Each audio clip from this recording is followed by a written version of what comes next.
Welcome back to another episode of the Boss Juice podcast. With us today, we have Kryk Pyros of Allegheny Crane and Rigging, or perhaps better known as the man who pulled the Pat bus out of the sinkhole in downtown Pittsburgh. Kyrk, how's it feel to be a hero to the city of Pittsburgh? Not a hero. Just doing our job. Cool. But thanks for coming on. And why don't you tell us a little bit about your background and your company and how you got started? So I started my company, my construction company, when I was in college for a way to pay through school. I paid my way through school. Diesel wrap in a trailer is what I bought. And you kept buying a tool piece by piece as you did a job. Okay, you have a circular saw, you buy that, you got a drill, right? You get a hammer drill, big thing was you step up to a hammer drill. I didn't have my first pickup till I was in business for about 4 years. I really couldn't afford it. Right? You kept putting it together, and then you slowly worked, and you begin to get a little bit of momentum with a reputation. You know, when we started doing that, restoring old properties. When I was in college, I lived a little bit in Falling Waters, a docent. It's part of my senior project. So I'm kind of a Frank Lloyd Wright guy a little bit, to a point, on the construction side. So I like natural light, natural spaces. I like to bring a lot of nature in here. Like even the room you're sitting in now has a lot of weird uses of things if you look closely. We're just talking about that. Sean had pointed out the gutters. The gutters, Super creative way to do this recessed crown molding. I love that. I said that was commercial gutter. Yeah, that's exactly what it is. And then this room is all recycled. Like everything you see in here, you may not realize it's recycled. Your table's recycled. That's flooring. It's your post in here. The trim's recycled. The windows are recycled. Why is this table so heavy? It's solid. That's what it is. So it's solid wood. We recycled it. You know, so you're looking at that. And then the crane company, we used them for probably 4 or 5 years. And I used to help the old guy that had it rigged. The girl that, when she started here, when she ran the crane company for him, she came like 2 years after I started using them. And she's still with us today. I brought her back out of retirement twice because she works. You know, like there's very few people that work like that. You know, she mentors some of our younger people, and she's great at it. You know, and that's really, you know, how it started. When I used them, you know, and it's kind of a weird story. The old guy knocked the corner of a building off on my job. He backed right into it. And I'm not a yeller or screamer. I couldn't talk. I'm too agitated to talk to him. So basically, halfway through the guy worked hard. End of the day, he said, "You're going to talk to me?" And I said, "Really simple. When it comes time to retire, find me. Someone as stupid, pig-headed, incompetent as you can run this thing. I can do this in my sleep."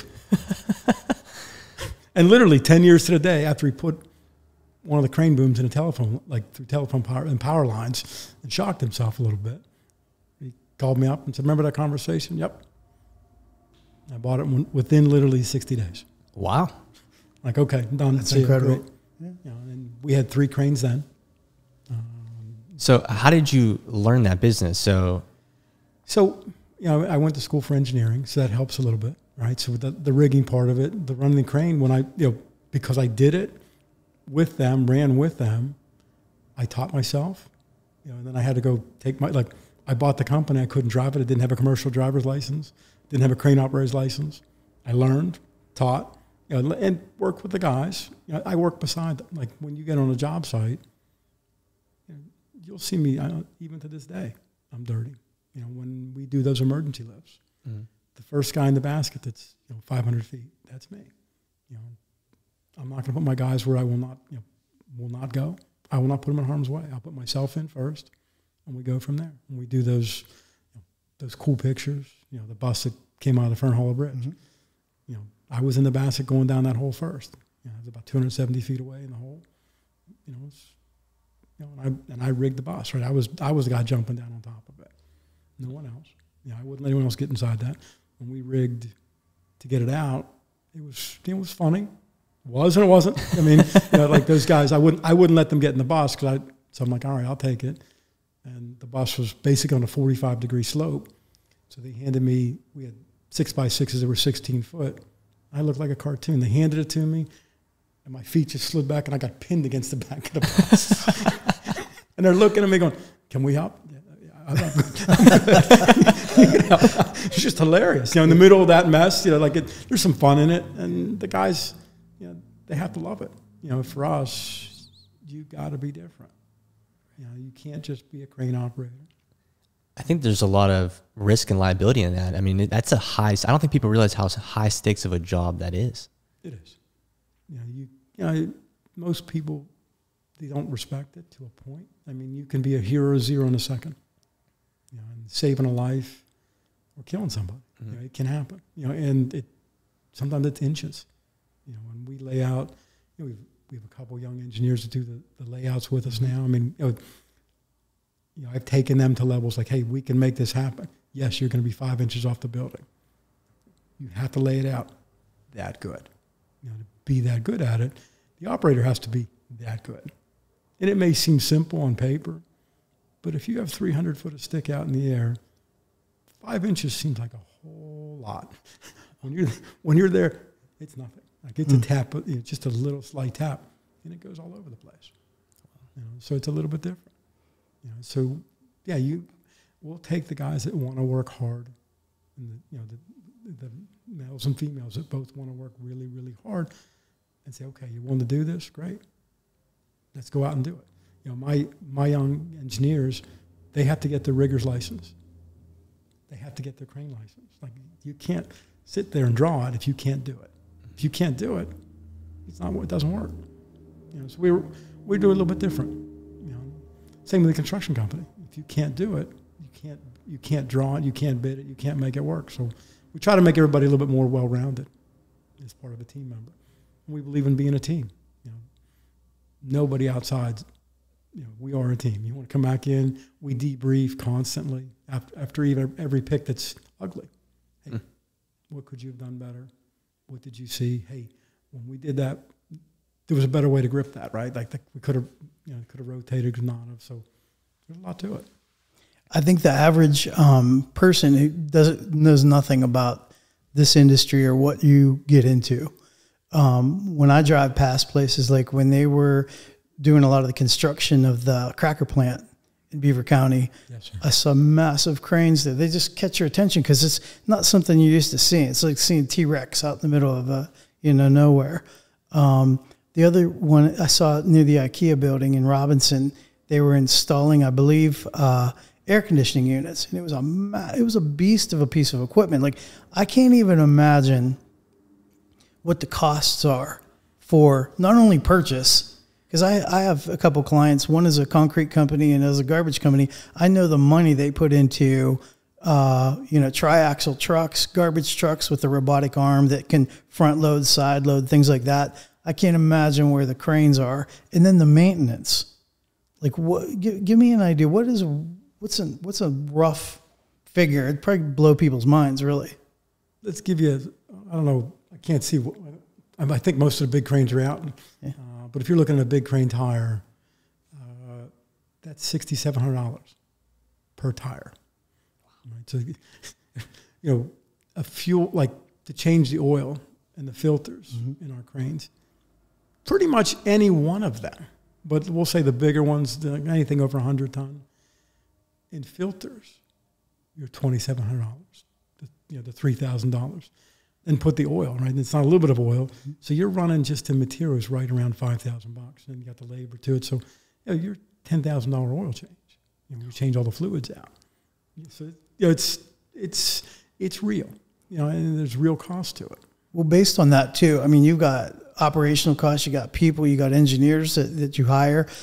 What are there flat rates for things? Are there tiers? Is it project based? Time sensitive nature? I mean, there got to be so many factors going into putting a bid together, a price. So we're unique in that. So we'll do a couple things. We'll give you a fixed price based on hook time. So let's say that a lot of times, like we did that lift that you saw at IKEA. That was us. Okay. That was our crane. We'll give you a guaranteed hook time. We'll talk to the HVAC is pretty common. Like, okay, do you think you can set those in 4 hours? So we'll go backwards. we'll give you the one fixed price based on the 4 hours. Then it becomes, by then, when you're building a big crane, like the big one you saw out there, that's a 12-hour to 15-hour build. And they had maybe 15 picks, right? So you might have been 8 hours on the job site, another 12 hours to tear it back down. And if you have to move it, you tear it down. There's another, every time it goes 24 hours. Every time you do that, so we'll give you a fixed price on certain things. Emergency work certainly is more money, and then a lot of stuff is material and time material. But we'll give you a fixed bid for rigging. Like you need this piece moved, we'll take it out, we'll truck it to your next site and put it back up. We're different than we try to be different than competing with everybody else. Our niche is being able to produce when we say we're going to do, being on time, getting it done when we say we're going to do it. Failure is not an option for us in any one of our business. We don't believe in that. So I don't want to hear an excuse. I want a solution. We had a crane get down this morning. They're mechanical. Does it happen? And mechanic said the part will be here in 3 hours. Get another crane up there right now. It's our fault. Move. You have really no room for error, too. Otherwise, lives and equipment and everything else are involved. Yes. We really, really try to keep up on maintenance. It's really important to be proactive instead of reactive. But yeah, there's no room for error. And even when everything's perfect, things fail. Yeah. Right? I mean, you have to, and that's the difference. You have to have operators who are good enough to understand that. Don't take things past limits. Be safe, and find the best and the safest way to do it. You had mentioned too about even the engineers being trained on, did you say rigging? Yes, sir. Okay. So do you train other places? How's that? I have no idea. That's why I'm asking. So we do train other places. Sometimes we'll bring independent third parties to train us as well. We do both. A lot of times for us, we also train our customers.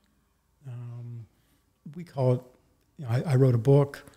We call it Crane Awareness. So I can help them be better, save money for them out there in the field, and be safer. I mean, that's really what it comes down to. Signals, we do a lot of that with hand signals. And most people don't know them. You can tell. Like, I'll come out and work with a customer, and I'll watch them. Guys, if you give us 4 hours, I want to make everybody happier, safer, and better. Yeah, because the crane operator gets out there, and he can't, he's in the sunlight, he can't really see. They're not giving him good hand signals. They don't understand what to say on the boom, like where they're going, how to get the ball to where it is. And a lot of times, the easy way to do that is pick on the boss, right? And it's really simple. We have a little small spider crane that can go inside this room, set up, and then and we'll take it to their place of business or here. And okay, here's $10. Make him, the operator, hit my hand, and you'll watch. They can't do it. A lot of times they're my age, right? They've been out of it for a long time, and they'll struggle. So that humbles everybody, and then all of a sudden, then people want to learn. It's more of a joke for me, but then they want to learn and say, okay, great. If my boss needs to learn it, I need to learn. I get yelled at a lot of times from my young safety engineer. If I don't fill out paperwork, how are we supposed to be safe if you're not filling it out? Everybody got to fill it out. Well, it's good to keep you on point too. Yeah. It's important. How does weather play into this? It's like, that's construction in general. I know that weather can delay projects and whatnot, but with cranes, a whole nother element gets brought into that. So lightning's a no-go, right? Ever. That's not an option.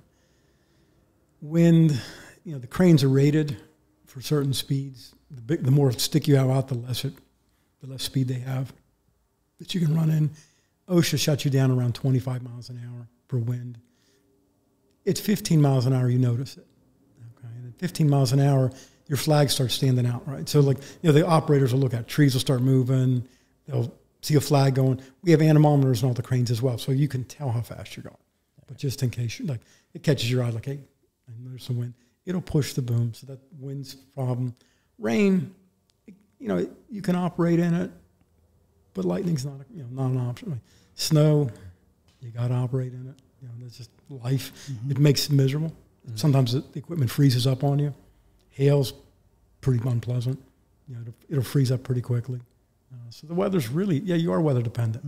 You know, so in Pittsburgh, as you well know.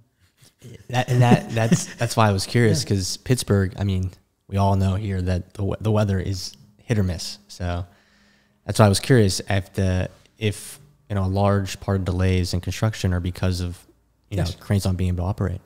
And that happens a lot. I mean, I would say that's at least a once a week occurrence. We're shut down for something. You know, some form of wind, or some form of, could be too much wind, could be lightning, but that's once a week that happens. You know, and the operators have the right to stop it. You know, they'll call them, hey, I'm stopping it. There's what I got going on. And there's 5 or 6 lightning strike apps. We all have them on their phones. Like, hey, and then once you see a lightning strike, you're supposed to shut it down for 30 minutes. And you do. And they have to know if they're making a safety call, I'm going to back it up. And a lot of times if that happens, safety engineer, myself, someone from the office runs out. We have 3 engineers, safety engineer. One of us will take a peek. Like, you're getting shut down. Okay. Because like you said, the customer's not, they have to have enough respect for you as well to say, I don't want to push it. And we're not going to kill somebody. And that's just not intelligent. What about, this is like a 2-part question, transport, getting it to and from, and then also the geographic area that you service. How far do you go? We typically will stay plus or minus this side of the Mississippi. We've gone a little bit further. We go to Texas, Florida, up and down, the whole eastern side of the United States. We're going to Colorado next month. So, we'll go far. Transportation is, problematic. When you're moving a big crane, they weigh anywhere but like the heavier ones. So a good variety of our fleet are under permitted loads. So you can run them 24 hours a day, 7 days a week. And they're 80,000 pounds or less. And, that's nice. So you can do a lot with them.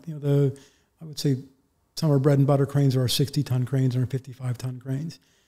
They're on Peterbilt chassis. They can average 70 miles an hour, 65, 70 miles an hour. So they can go, pretty much like a car to a point. They're slower, and then the bigger cranes, top speed 45, 46 miles an hour, all out on a flat.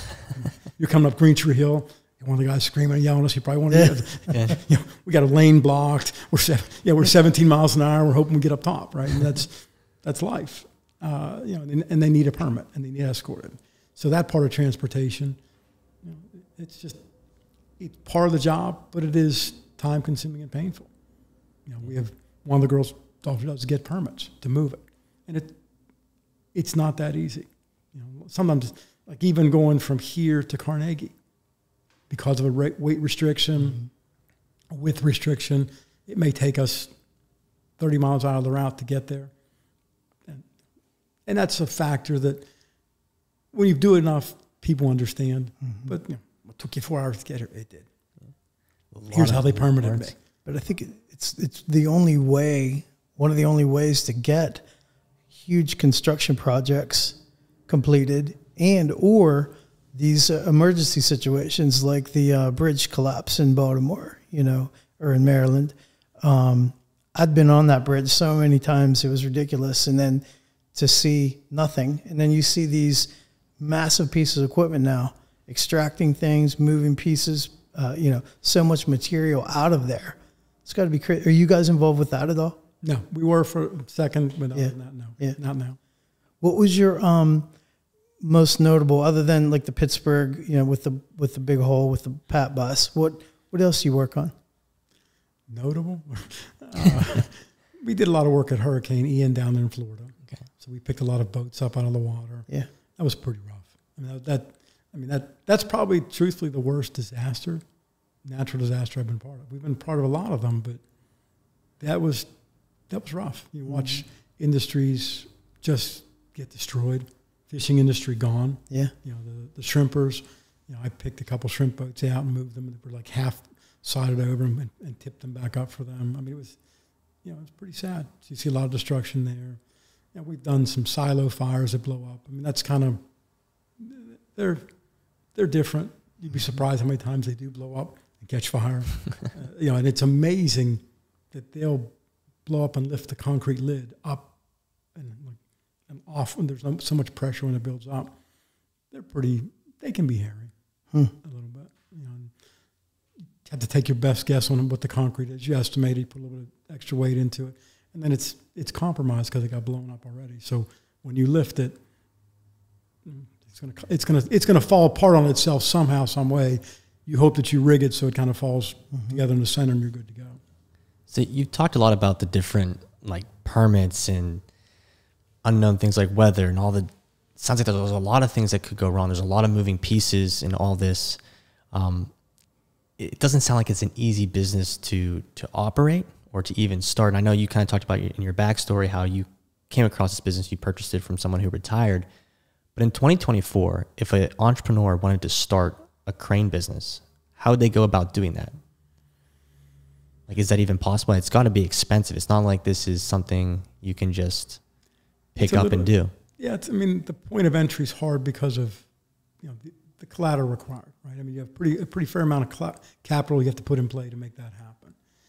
You know, if you're starting with nothing, that's why it was truthfully easier for me to buy the business that was running than it was to buy new cranes. Because, you know, the new crane, you don't have a track record. It's hard for banks to lend you money on something you don't know, right? And the risk, like you said, is pretty large.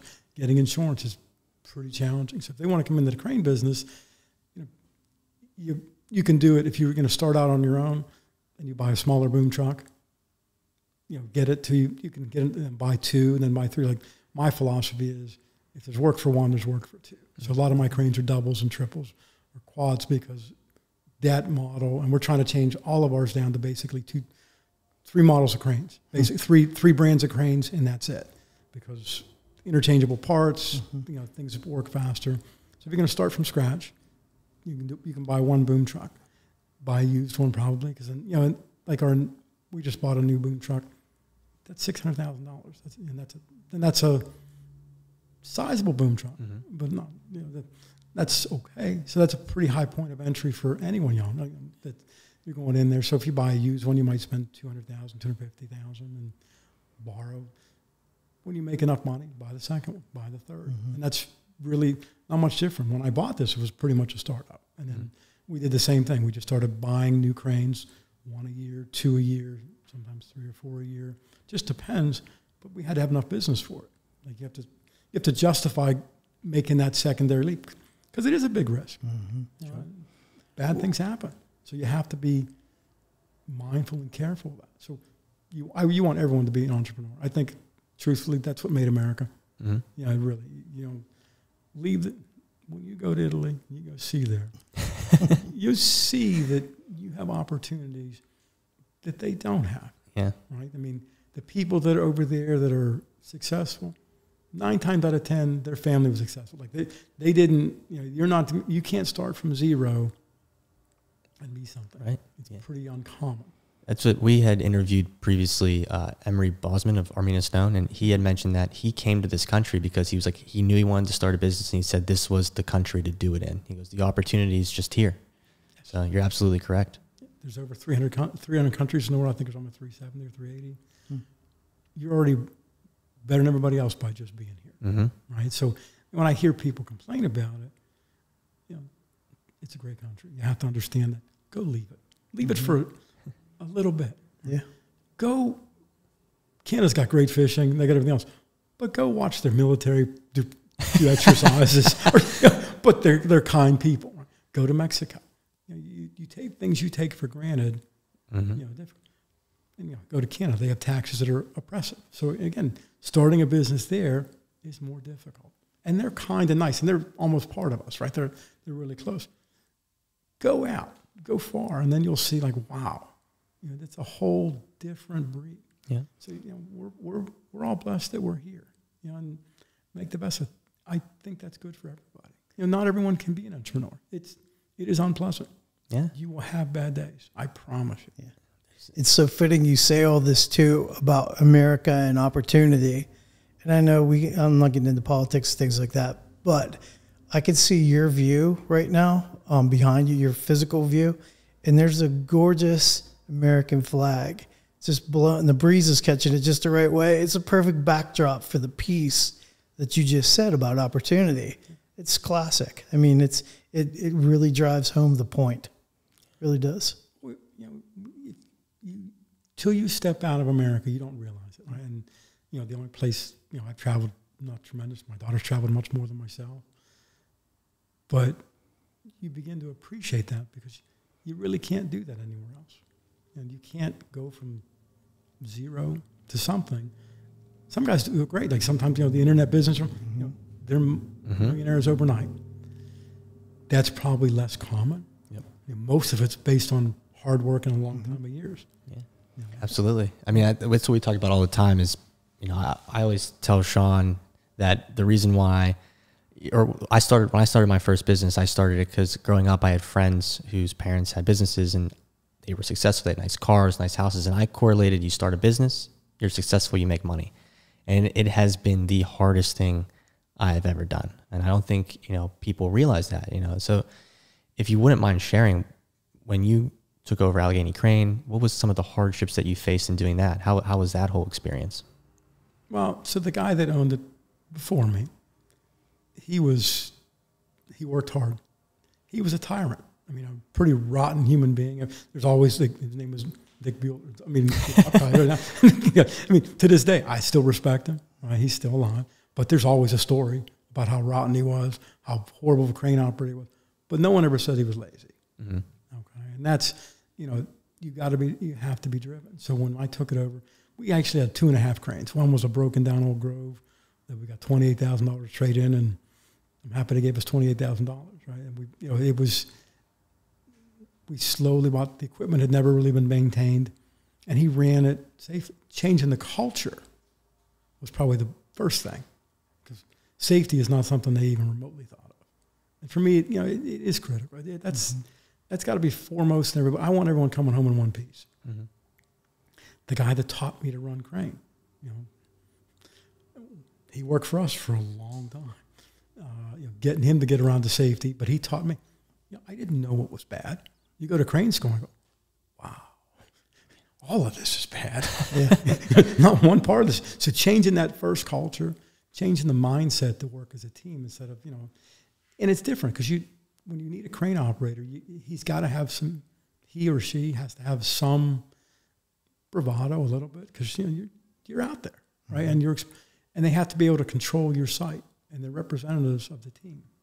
Yeah. They have to be good. So that's the first and sometimes the only line of people they see. Comes from the first phone call that comes in there to go there and go out. So, that's a pretty big thing. Changing that culture, moving. Like we were up on the top of North Park. Miserable to get to. Driving through North Park would take us, on a crane, 30 minutes, 15 miles an hour, and you're climbing up hills. So you would waste time. When we moved here, we saved $50,000 a year in fuel. Wow. Plus, we cut our customers' time down, right? So, it was better for everybody. I'm 5 miles from the city. City's limits is right across the bridge over there, but we can get into the city quickly. I'm right here to 79. The Parkway's right here. The Turnpike's not far. Mm-hmm. So that moving, that was probably one of the other big key things. And just changing the mindset. Like, okay, you want to be here? I want you to want to be here. I don't want you to be here for a paycheck. If you want to be for a paycheck, this isn't your place. Mm-hmm. If you're willing to learn and make everybody better, constantly training everybody else. And that's what changed a lot of what we do in here. The guys love the cool stuff. When we were on the television, they think it's the greatest thing in the world. Mm-hmm. It is fun. I can't tell you it's not. If you don't think it is, this isn't, a lot of people can't live in that environment.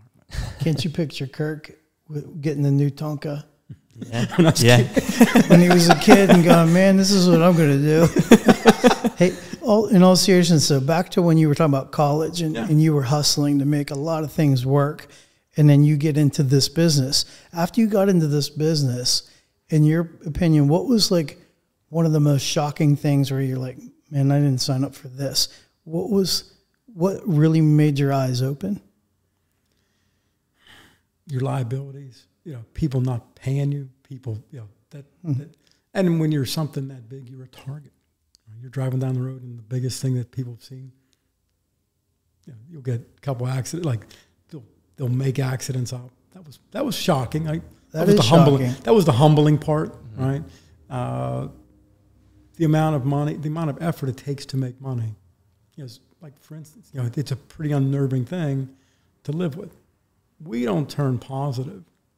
If you took at your bills and everything else, it's right about now, like June 15th, June 30th, every year. So you're in the hole, the first, with what you're coming out of. And sometimes it's longer, sometimes it's August, and that's a, you don't realize that, when people are used to living, having a job and having a paycheck, not being positive for 6 months out of the year is an unpleasant feeling, and that's, you just got to, once you get used to it, you keep your head on straight and keep your head working down, and make sure you always have enough working capital for something, because you never know when it's going to go. So when you're saying, what's your biggest thing?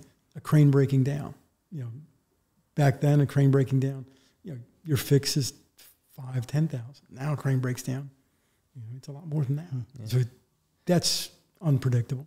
That's interesting. So I didn't realize that kind of business model there with having the first part of the year being kind of in the hole, and then coming up in the second part of the year kind of recouping your money. But that's interesting because I think around 2020, 2021, a lot of crane operation companies filed for bankruptcy. Was that a stressful time for you? Actually, we did better. We did a lot better. Again, because a lot of people couldn't survive that storm. We were declared essential day one. So, and we continually worked with our heads down. We practiced all the safe protocols. I do some work with urban search and rescue. So I took a lot of their safety protocols and we put them and implemented them in all the cranes. Like we had a washing sequence, we had a spraying down sequence, we had a taping and marking off, hey, this crane is clean and certified safe. Boom. Next you can use it. Boom, boom, boom. So we worked through that. Costs more to operate, a lot. You're 25, 30% more to operate. We didn't change the rates, and we wanted to keep our customers running. So we understood the suffering they were doing, and everybody worked with us. So yeah, we were the only ones running, and we did that with all of our businesses.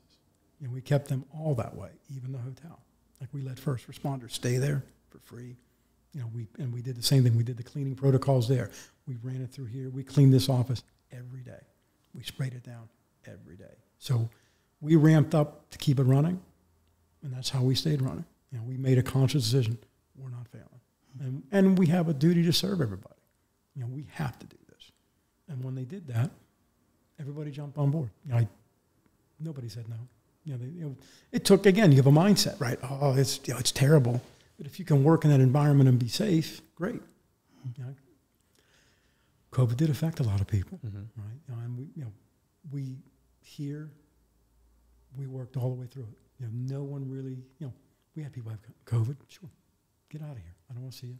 With today's day and age, unless you're running a crane, you can certainly work from home. If you're standing upright, okay. If you're off, you're off. But stay out of here till you test clean. Come on back in, and then even be a couple more days laggard, just so we're good with that. Every day you came in here, everyone was taking their temperatures. All that product before you went in the crane, everyone was taking their temperatures. So we did all that to comply, but we did everything we could to make sure that we had no issues. So that's the difference. Getting that mindset to make it happen. What does the future look like for this, for your business, for Allegheny Crane and Rigging? I think it looks okay. We're hoping for better. It looks great. We're always looking to expand. We want to do a little bit more warehousing, so we're going to probably buy a warehouse or build one behind us here as well. Right now we rent some warehouses, and that helps our customers with logistics. We have a lot of issues. We provide a service that most of our other competitors don't. We'll take and store your piece here, secure and safe, and then take it out that day, and that saves a lot of aggravation. Saves the weather delays, saves everything.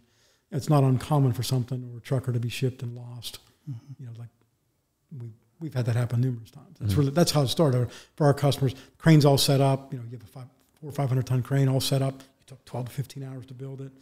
That piece doesn't show. Oh. And the guy's stuck somewhere in Tennessee because no one knows. He took the weekend off. You know, who knows? And with brokered loads, that can happen a lot. You know, and I'm not a, you know, even when we broker stuff ourselves, sometimes like when we move out of town, we'll take the critical pieces that we need to get going and started, and the rest of the crane, like the first couple pieces we take ourselves, then we'll broker the rest. There's always one issue. If you're taking 17 or 18 loads, one will be bad. You know, you just know it. You know, and you're hoping you're organized enough to like overcome it. Okay, great, that piece will come. So that happens. When we do that and we store for our customers, that eliminates that for them. You know, hey, it's here. It's in our yard for 4 or 5 days. We're still good on time. Everything's good. The customer gets to see it. So they get, you know, hey, it's here. It came in damaged. Like I can't tell you how many times that would come in, the piece we broken or damaged. And they're like, we can't set it. So now we just waste it. Here, hey, we're not taking it. We're looking at it right now. Come on out and take a look at it. It's got some things in it, or, you know, do you want to take it or not? So going off Sean's question there, you had a construction business before you got into the crane business, and you have a hotel. I mean, it sounds like you've operated multiple different businesses. I operate them now all at the same time. So do you have any future plans to start different businesses or different industries that you want to get into? You know, would you have some advice for an entrepreneur coming up today that would, you know, hey, this is a good industry to take a look at? Any advice there? So we did write a logistics app. That's why I was asking about your app. Oh, okay, cool. And I think that's part of, you know, some of the transportation issues that are going to change in the future, right? So, you know, anyone getting up in that field, like we intend to expand in a lot more fields.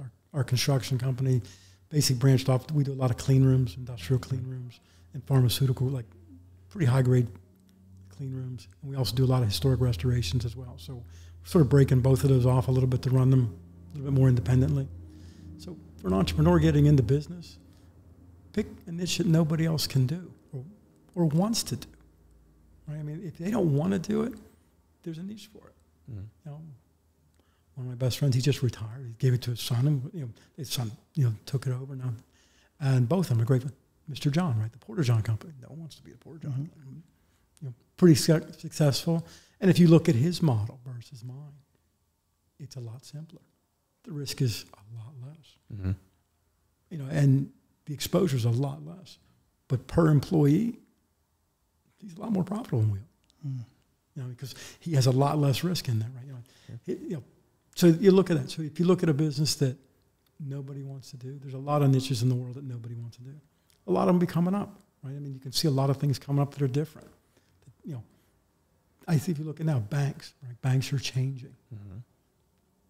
The need for brick and mortar is almost gone, right? I mean, other than peace of mind, it's almost gone. So that's a pretty big niche in there when you think about that, right? You know, it's not that the bank is bad, that the old conventional banking has changed. So now you can borrow online. You can, you know, the stuff I don't know, right? I don't know the Venmo and everything else that people do. I'm not, you know, we do it, but I have someone else helps me.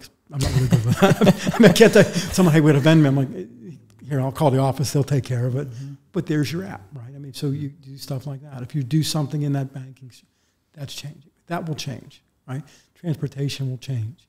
Pretty soon, if you just watched this morning, Amazon just got them the Wave. So now you're going to get deliveries by drone. Oh, that's cool. Right, that just I did not know that. So you're on the cutting edge. Be on the cutting edge. Be different. And do whatever you do. And that's what I tell everybody that works with us. Be the best at your craft. Money will follow. If you're the best at it, there isn't a question that hey, I got to have it. Right? I mean, you know, and I watched, my wife was getting blind at the house. Guy came in, confident, calm, nice young man. Simple. My wife was done. She had 4 appointments scheduled that day. First one blew her off, didn't show up. Second guy showed up. She said, I'm done. I don't want any more. The other 2 other people still came. She's like, I don't want to cancel. But she was done. You know, that's what so I listened to him. I just sat in the corner, didn't say 2 words, just listened to him. At the end, I shook his hand like, nice job, great impression. He was confident. Great. He did a phenomenal job. So he's the best in his craft. From that one job, he got 25. Wow. You know, because, you know, in our construction side, we do a lot of it, right? So, hey, and those are typical things we typically don't play with, right? Like other blinds. This guy's that great. Give it to him. Hey, he's phenomenal. And he doesn't let it down. So that's, it takes you being the best at your craft, being humble. You know, really. I mean, that's, you know, I believe in that. There's no need, you know, do what you are and be honest. You know, be the best you can be. And if you can be the best you can be, the money will follow. Don't do it for the money. If you're doing it for the money, don't do it. Do it for, like, hey, I want to make this better. I see this niche. It needs to be filled. A lot of niches. And a lot of them are created. I mean, you know, technology, everything changes, right? Right now, like, we can operate our cranes remotely. Really? It's huge, right? You know, that technology's probably 7, 8 years old, okay? But the big cranes that we have, a little portable thing we walk around with, we have joysticks. So when you're rigging in a really ugly spot, we just did it yesterday, we're going to do it Monday. I can get up in the basket and bring the crane to me. Right? That's pretty neat. It's cool. It's like I can bring it right over to me. I can get myself right. Not him, hey, what do you see over there? I can't see. I'm looking right at it. Right? So I'm touching it as I'm sitting there. So that's pretty impressive. That technology will keep getting better and better and better. There's a delay. I mean, it's Bluetooth enabled. So, I mean, it takes, you know, it's not perfect, but it's good enough to get you, save you hours, right? Be safer. So there's a niche in our business, right? So we looked at that a lot. I mean, and trying to make it better for us. Yeah. So going off that, what do you think about, you know, like Tesla has all these self-driving cars and self-parking and stuff like that. Do you see the industry kind of shifting to where these cranes operate themselves? What you can't do is you can't feel the crane, right? So it's a lot about the guys if you drive. Like, I love to drive. Do I like Tesla? I think the concept, I think, you know, what Elon Musk does is impressive. Do I like the car? I had one for 2 weeks they gave me to try out. It's neat. It's a neat gimmick. You know, if you really like driving, it's old school guys, right? They won't get away from that. But you can see them winning that. In the crane, I think you can get to that point. I think that you can get to the point where you can plan it enough that it can do that. Yeah, and it's not that far from there. I don't think that's far. When we do the rigging, it's an art. You know, and you know, when I pick that stuff that you see there, when we pick it as a team, it's an art. You know, it's not, there's engineering, there's a lot of math behind it, and it comes down to, you know, I call it engineered art. You know, you're looking at, like, for us, it really, you look at it, you go back and forth, we think about everything go wrong, try to cover it, but, you know, they come out as pictures. Like, this is a picture that I see, or our engineer sees, or our team sees, and we all, like, when we do those pics in my office, we have a little sign that says the war room. Like, we go back, we're drawing on the walls. You can draw on this wall, you can draw on that wall. Like, we have it everywhere, so you can, hey, this is what it looks like. Okay, this is what I think will happen. What happens if this happens? That's art. But the crane operating, I think it's there. You're not far That's an opportunity for for an app collaboration with the crane industry. Yeah, seriously. I mean, you're exactly right. Get a young kid that's really smart, or someone like, oh, you're an old guy, but someone that's aggressive. And what I have found, most of the stuff that we succeed at, it's because we weren't from the industry. Like, when we help our customers in the construction side of the crane side, we're not from that industry that we're helping you with. We just look at it from a different point of view, and we listen to you, and then we change. You know, we adapt and make it work for you. That's an easy thing for them. I think it's there. I mean, you're not far from it. I really don't think you are that far from it. And some of the programs, like the newer cranes that we have, the bigger ones, you can punch in, which is pretty neat, with a laptop. Tell me the configuration, and I can pull it and make it work, and I'm set up and ready to go. So it's, you know, they're, from you operating self, you're not far from that. You know, and well, I mean, like, it's one thing to, like, right now we do it to get us close, but typically I still want somebody in the seat. But Gotcha. You know, but you can get up in there to see if it'll work.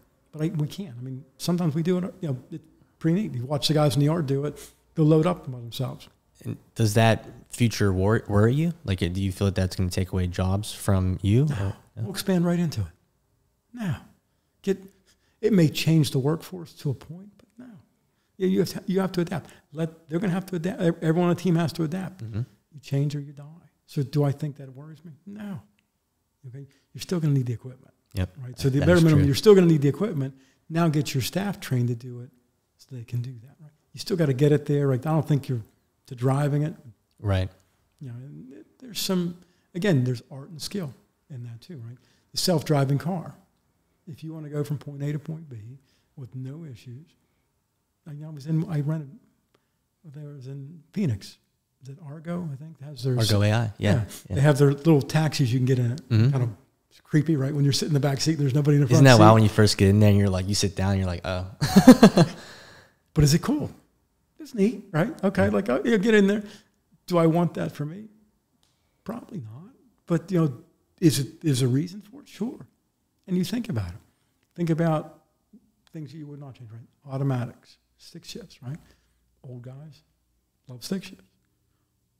But in all honesty, no matter what anyone tells you, you get one of the newer automatics, you can't shift that fast. Mm-hmm. I don't care how good you think you are or anything, you can't. So technology's taken the automatic or manual transmission and made it a whole different animal.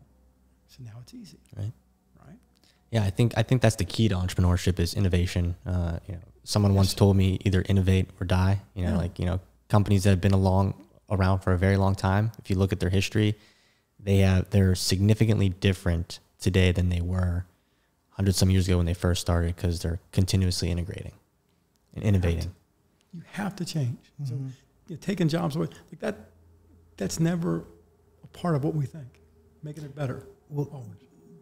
That kind of goes back to the mindset that you got to be ready to embrace all these different changes too and grow with it. And I can tell that just by listening to you, Kyrk, you're the kind of guy that you have such a knowledge base. It's such a niche knowledge base, a unique knowledge base as far as the equipment, things like that go.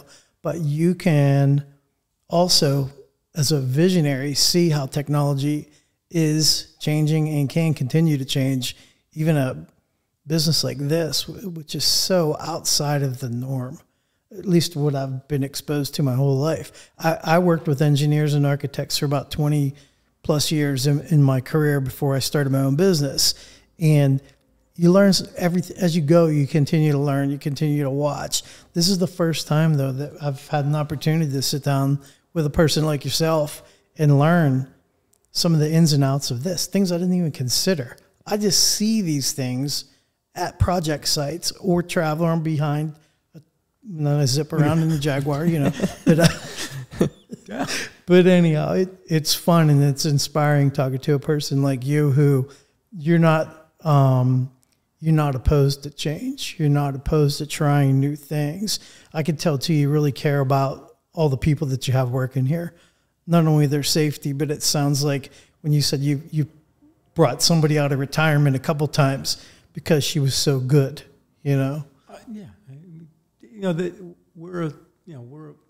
we're able to do things nimbly because our team is that good. Yeah. I mean, we run.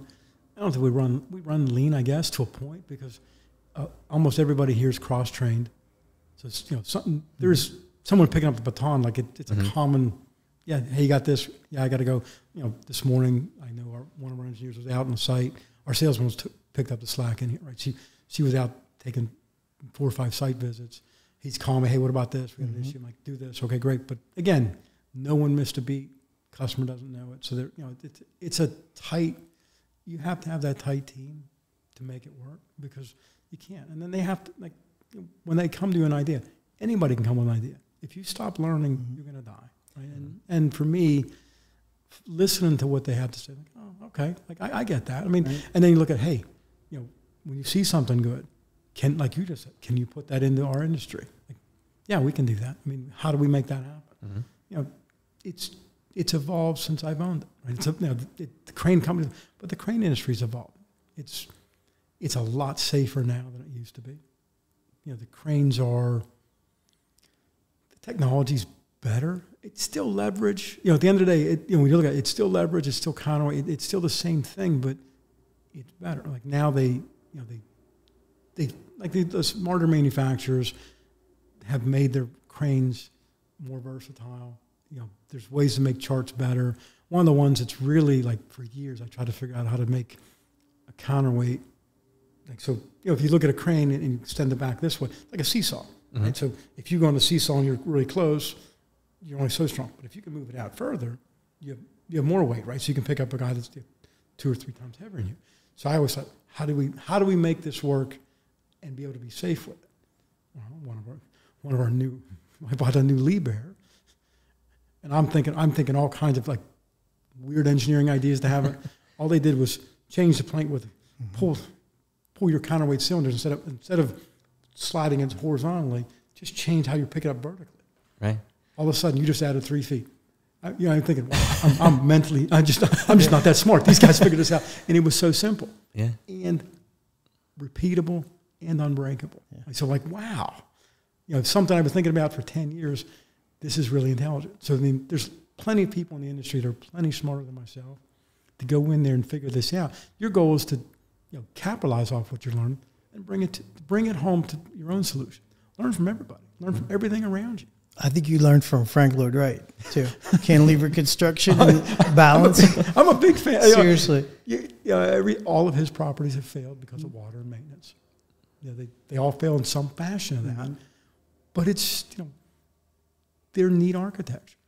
But you have to like it. But you understand, like his failure was maintenance, and it wasn't his failure. It's the owner. Like no one realizes when you buy that. Right. This is not. I'm leaving my house alone. This is a constant, living, breathing thing that you must maintain the way it was designed. Yeah. So it's pretty common. I think that's a great analogy for business too, and for entrepreneurship. I think people have that mentality. You start a business and you get up and running, and it's just there. It's like no, it is a constant, everyday, thing to keep this, as you said, breathing organism or maintained and operating. It is. Ours is more, I would say, more fluid than most. So some days we're organized chaos. Some days we're unorganized chaos. Right? On a really simple day like today, everybody's what they're supposed to be. It's going pretty easy, but that's pretty a rarity. Sure. Like I wasn't. Like today, I was out on the job site. Took a little longer than I thought, and then they brought me in. I mean, again, that's the idea is to be fluid but controlled, and this can change in a minute. What we hear, some other businesses are a little bit more static, but it's constant maintenance to make it better. If you don't, it will swallow up. Definitely. Well, as we wrap this really outstanding interview, as we wrap this up, we always ask for, it's usually like one word. It always evolves into a couple words. What would you recommend to people who have that entrepreneurial bug, that want to get into their own business, want to start their own thing? What word of advice would you give them just to help them along? Never give up. Just that simple. Be driven. Be focused, be driven. And again, never do it for the money. Do it because you want to be the best at it. I tell everyone that works here, be the best at it. I don't want to hear anything else other than that. I want to hear that, you guys have done it the very best. And that's, money will follow. And that's most people are entrepreneurs, they have to have that passion. But be the best at it. Be driven at it. Whatever you want to do, be the best at it. Well, Kyrk, thank you so much for coming on the show. This was awesome. We really appreciate your time. Appreciate you spending time with me this morning. Thank you. This was great. Thanks so much.